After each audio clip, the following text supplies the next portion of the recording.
तू ही रे माझा मित्र मालिकेच्या आजच्या भागात अर्णव बसलेला असतो. ईश्वरी म्हणते, एवढं सारखं मला सांगत होता ना टेन्शन घेऊ नकोस म्हणून, पण तुम्हालाच केवढं टेन्शन आलं होतं. दिसत होतं तुमच्या चेहऱ्यावर टेन्शन. अर्णव म्हणतो, हो आलं होतं टेन्शन, मग काय. अर्णव म्हणतो, मी सिंधूर कोणत्याही कॉम्पिटिशनसाठी थोडंसं टेन्शन चांगलं असतं, म्हणूनच तर आपण जिंकलो ना. ईश्वरी म्हणते, म्हणून जिंकलो. ईश्वरी म्हणते, म्हणून जिंकलो. अर्णव म्हणतो, हो. यावर ईश्वरी म्हणते, ओ मी जे मनामध्ये बोलले, मी जो डोक्यामध्ये विचार केला, ते तुम्ही ॲक्च्युअलमध्ये करत होतात म्हणून आपण जिंकलो. मग तुम्ही ती हिरोसारखी अशी कात्री फिरवली आणि मग त्या कचाकचा चिंध्या कापायला लागलात. मी जे मनामध्ये बोलली ते तुम्ही केलात म्हणून तर आपण जिंकलो. म्हणून माझे फॅन्स आणि फॉलोअर्स वाढतायत आणि म्हणून मी कोण झाले आहे बोला. अर्णव म्हणतो, सेलिब्रिटी. ईश्वरी म्हणते, सेलिब्रिटी झाली आहे. यावर अर्णव म्हणतो, तुझं झालं असेल तर थोडंसं महत्त्वाचं काम करू का मी. ईश्वरी म्हणते, बघा एवढं झालं तरीसुद्धा बायकोला क्रेडिट द्यायचं नाही आहे. अर्णव म्हणतो, अरे मी सिंदूर, तू जेवढं केलं तेवढं तुला क्रेडिट दिलं, परंतु सगळंच क्रेडिट तुला देऊ का मी. ईश्वरी पुढे म्हणते, बघा एवढ्या मोठ्या सात्विक फॅशनचा CEO आणि छोट्याशा क्रेडिटसाठी भांडतोय. बायकोचं काही कौतुकच नाही. यावर अर्णव म्हणतो, सगळं तू केलंयस, सगळं कौतुक तुझं आहे, ओके. अर्णव पुढे म्हणते, तुझे फॅन्स इतके वाढले आहेत, फॉलोअर्स वाढले आहेत, आता तू सेलिब्रिटी झाली आहेस, राईट. ईश्वरी मानेनेच हो असं म्हणते. अर्णव म्हणतो, मग तू उभी काय आहेस, बस ना इकडे. यावर ईश्वरी म्हणते, ओ केस पुसा, ओलेच आहेत, नाहीतर रात्रभर माझ्या बाजूला शिंकत झोपाल.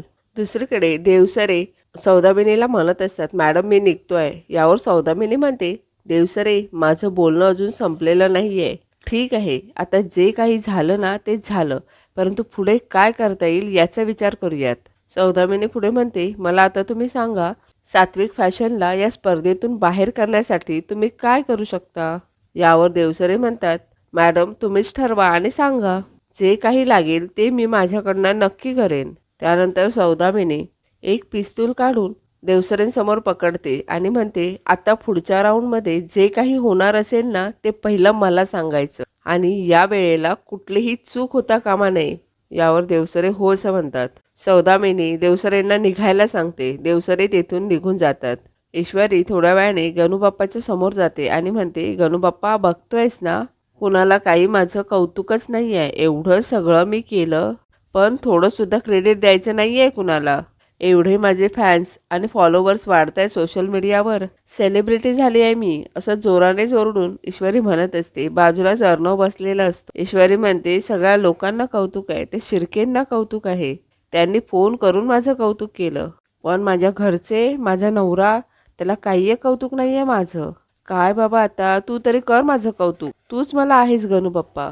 त्यानंतर ईश्वरी गणूबाप्पाला थँक्यू असं म्हणते. ईश्वरी म्हणते, थँक्यू गणूबाप्पा माझं कौतुक केल्याबद्दल. हे सर्व ऐकून लांबूनच अर्णव गालातल्या गालात हसत असतो. अर्णव ईश्वरीजवळ जातो. ईश्वरी म्हणते, काय आहे. अर्णव म्हणतो, तुला एक द्यायचं होतं. ईश्वरी म्हणते, काय. अर्णव म्हणतो, ते क्रेडिट आणि एक करायचं होतं. ईश्वरी हळूच म्हणते, काय.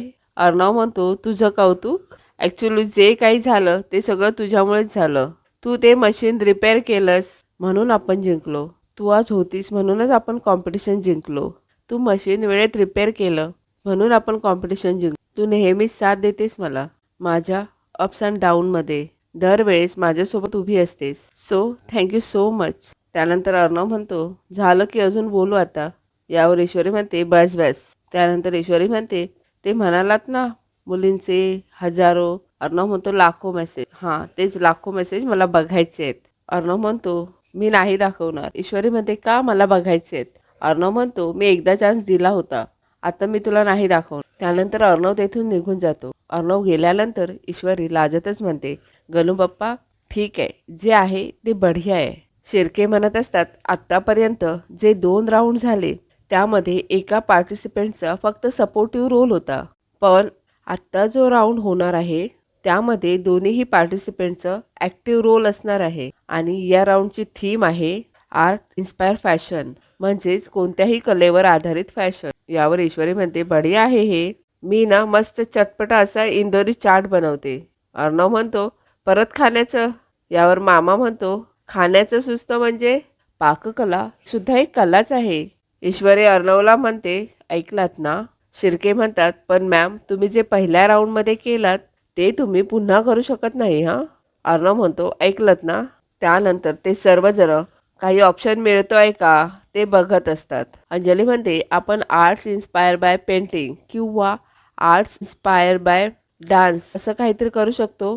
आजी म्हणते, हो चांगली आयडिया आहे. आजी म्हणते, म्हणजे हस्तकला आहे, शिल्पकला आहे. यावर मामा म्हणतात, कला, पण या सगळ्या कला सगळ्यांनाच येतात असं नाही ना. आजी म्हणते, अरे हो, परंतु येईल असं काहीतरी शोधूयात ना आपण. ईश्वरी म्हणते, म्हणजे आता आपल्याला याचा विचार करायचा आहे की कोणती कला कशा प्रकारे पेश करू शकतो. नम्रता म्हणते, इशू मी काय म्हणते, मी रांगोळी काढू का? कशी वाटते आयडिया? यावर ईश्वरी म्हणते, वाव बढिया, नमुताईला खूप छान रांगोळी काढायला येते. आजी, ताई तुम्हाला मी सांगते, लहानपासून ना नमुताई एवढी बढिया रांगोळी काढते, तिला खूप प्राइजेस पण मिळाले आहेत, म्हणजे टिपक्यांची असू देत किंवा बिना टिपक्यांची असू देत. यावर आकाश म्हणतो, ग्रेट, मग तू रांगोळीच काढ. नम्रता म्हणते, म्हणजे बघूयात अजून काही बेटर सुचतं का ते. अंजली म्हणते, मग ईश्वरी तू काय करणार आहेस? ईश्वरी म्हणत असते, मी काय करू, दिमागच काही चालत नाही आहे. आकाश म्हणतो, पेंटिंग, तू पेंटिंग करू शकतेस. आणि दादा पेंटिंग ड्रेसवर काहीतरी डिझाईन करू शकतो. मामा म्हणतो, अरे वा आकाश, ही मस्त आयडिया आहे, परंतु अर्णव एम्ब्रॉयडरी नको असं. अंजली म्हणते, तुझ्या मनात काही वेगळं आहे का? अर्णव म्हणतो, मी सिंदूरकडे अशी एक कला आहे जी खूप युनिक आहे, ती कोणाकडेही असू शकत नाही. यावर मामा म्हणतो, अशी कोणती कला आहे? ईश्वरी सुद्धा खूप आश्चर्याने विचारते, कोणती कला आहे सर? अर्णव हसूनच म्हणतो, भांडायची, जी कला कोणाकडेच नाही आहे. यावर अंजली म्हणते, काय रे? ईश्वरी म्हणते, सर मी भांडते, मला तेवढी तरी कला अवगत आहे, मी तरी ते चांगले चांगले पदार्थ करते, समोसा, गोलगप्पे. त्यानंतर ईश्वरी आणि अर्णवचं पुन्हा एकदा तू मैमत सुरू होतं. हे ऐकून मामा म्हणतो, तुम्ही दोघे जर पुन्हा भांडलात ना तर दोघांनाही अंगठे पकडून कोपऱ्यात उभं करेन मी. अरे ते आपण एक टीम आहोत ना, मग आपण टीमने मिळून विचार करूयात. नम्रता म्हणते, इशू मी काय म्हणते, तू डान्स करतेस का? यावर अर्णव जोरानेच हसतो. ईश्वरी म्हणते, डान्स करू शकते, म्हणजे शाळेमध्ये वगैरे करायचे, परंतु ते इतक्या वर्षांनी परत. नम्रता म्हणते, इशू तू अजिबात टेन्शन घेऊ नकोस, येईल तू बघ. शिर्के म्हणतात, पण मॅम याच्यामध्ये एकच अडचण आहे. मामा म्हणतो, आता काय?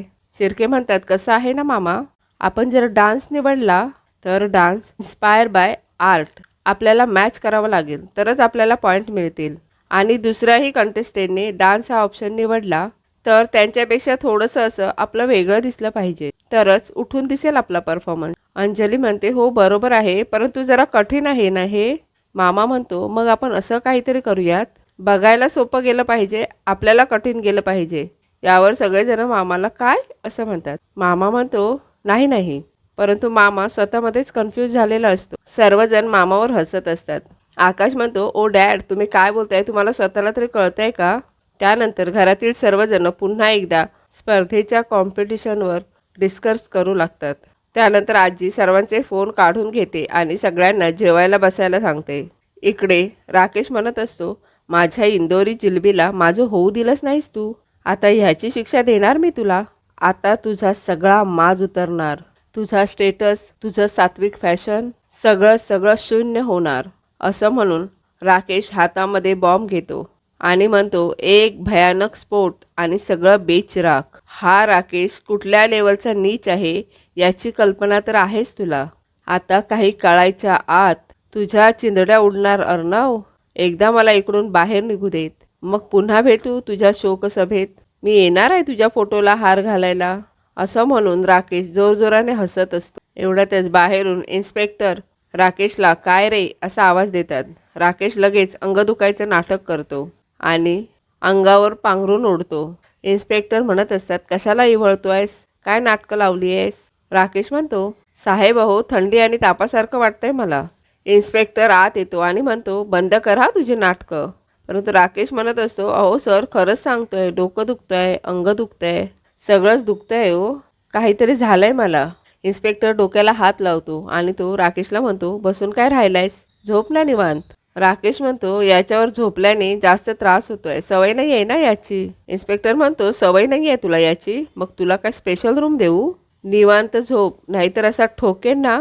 यावर राकेश म्हणतो, माफ करा साहेब, झोपतो मी झोपतो. असं घाबरण्याचं नाटक राकेश करतो. इन्स्पेक्टर म्हणत असतात, चल झोप, ताप करून ठेवलाय नुसता. इन्स्पेक्टर गेल्यानंतर राकेश म्हणतो, गेला येडा, आणि तो लपवलेला बॉम्ब पुन्हा बाहेर काढतो. नम्रता इकडे विचार करत फिरत असते. एवढ्यात तेथे ईश्वरी येते. ईश्वरी म्हणते, ताई काय झालं, झोपली नाहीस अजून? नम्रता म्हणते, नाही ग, ते टेन्शन आलंय. ईश्वरी म्हणते, कसलं?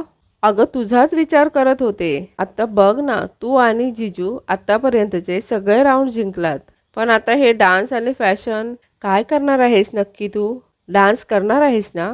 यावर ईश्वरी म्हणते, खरं तर मला सुद्धा टेन्शन आलंय, कारण कित्येक वर्षात घुंगरांना हातच नाही लावलाय अगं. नम्रता म्हणते, अगं इशू, टेन्शन नको घेऊस, एकदा शिकलेली कला असं कोण विसरतं? इशू म्हणते, बरोबर आहे तुझं, परंतु शाळेत जसा अभ्यास वाढत गेला तसं डान्सकडे लक्षच नाही ना ग दिलं, आणि आता एवढ्या मोठ्या स्पर्धेमध्ये डान्स करायचा, आणि तोही जिंकण्यासाठी. यावर नम्रता म्हणते, इशू येईल तुला, डोंट वरी. त्यानंतर ईश्वरी झोपायला आत निघून जाते. नम्रता विचार करत असते. एवढ्यात वल्लरी तेथे येते. वल्लरी नम्रताला बोलवून घेते. वल्लरी म्हणते, येडी आहेस का, असं म्हणून ती नम्रताला बाहेर आणते. वल्लरी म्हणते, छान, मस्त चाललंय हां. नम्रता म्हणते, काय झालं? वल्लरी म्हणते, एवढं सगळं होऊन सुद्धा मलाच विचार काय झालंय आई म्हणून. इकडे मी प्रयत्न करते, जीवाचं रान करते त्या अर्णव आणि ईश्वरीला स्पर्धेत पुढे जिंकू नये म्हणून. वाटेल ते प्रयत्न करते, वाटेल त्या रिस्क घेते, आणि तू काय करतेस तर त्या ईश्वरीचा उत्साह वाढवतेस. कधी कधी ना तुझ्या डोक्यात मेंदू आहे की नाही असाच प्रश्न पडतो मला. नम्रता म्हणते, आई मला मेंदू आहे, आणि तो हल्ली जरा तुमच्यापेक्षा जास्तीच चालतो. यावर वल्लरी म्हणते, नम्रता. पुढे नम्रता म्हणते, हे बघा, मला माहिती आहे तुम्हाला काय बोलायचं आहे ते. इशूला डान्स करता येत असला तरीसुद्धा आता तिची सवय गेली आहे, त्यामुळे मला तर फायदाच होईल ना. वल्लरी म्हणते, वा वा, काय लॉजिक दिलंय ग. अगं ईश्वरीला दिसत नव्हतं तरीसुद्धा तिने स्वयंपाक केला ना, त्याची सवय होती तिला. ते मशीन रिपेअर केलंच, त्याची सवय होती का तिला? नव्हती ना, तरीही जिद्दीने सगळं पूर्ण केलंच ना. नम्रता, तुझ्यापेक्षा जास्त मलाच कळायला लागलंय. एखादी गोष्ट तिने ठरवली ना तर ती जिद्दीने करतेच. त्यानंतर नम्रता तेथून जात असते. वल्लरी ईश्वरीच्या हाताला पकडून थांबवते आणि म्हणते, काय गये, कुठे निघालीस? नाही, आता मला टाळतेस तू? उद्या अर्णव आणि ईश्वरी जिंकले तर तेव्हा काय करशील तू? यावर नम्रता म्हणते, आई अहो, सगळं करते आहे ना मी. वल्लरी म्हणते, हो, परंतु सगळं कमी पडतंय. हे बघ, आता आपल्याला असं काहीतरी करायला हवं. ती ईश्वरी पुढच्या फेरीमध्ये जाऊच शकणार नाही. लक्षात येतंय का? कळतंय का मी काय बोलते ते? नम्रता म्हणते, नाही नाही, मी जिंकू नाही देणार तिला. वल्लरी म्हणते, मी ईश्वरीला जिंकू देणार नाही, मी ईश्वरीला जिंकू देणार नाही. असं नुसतं बोलून काहीच होणार नाही, काहीतरी कृती करावी लागेल ना, कारण आता हळूहळू सगळंच तुझ्या हातून निष्ठच चाललंय, कळतंय ना. नम्रता म्हणते, आई पण आता आपण करायचं काय? यावर वल्लरी म्हणते, आपण ईश्वरीला पुढच्या फेरीमध्ये नाचायला दिलं नाही तर, म्हणजे तिला स्टेजवर उतरताच आलं नाही तर. मालिकेच्या पुढील भागात अर्णव ईश्वरीच्या पायामध्ये घुंगरू बांधत असतो. ईश्वरी म्हणते, आता का बांधल्यात पायामध्ये घुंगरू? यावर अर्णव म्हणतो, प्रॅक्टिस करायला नको? ईश्वरी म्हणते, आत्ता? अर्णव हो असं म्हणतो. अर्णव म्हणत असतो, काय प्रॉब्लेम आहे? दुसरीकडे वल्लरी इकडे सौदामिनीला फोन करते आणि म्हणते, माझ्याकडे एक प्लॅन आहे. यावर सौदामिनी म्हणते, फुल प्रूफ आहे का? वल्लरी म्हणते, आधी ऐकून तर घ्या. सौदामिनी म्हणते, बोल. वल्लरी आपला प्लॅन सौदामिनीला सांगत असते. त्यानंतर इशू येत असलेल्या रस्त्यामध्ये नम्रता तेल लावून ठेवते आणि जोरजोराने ईश्वरीला आवाज देत असते.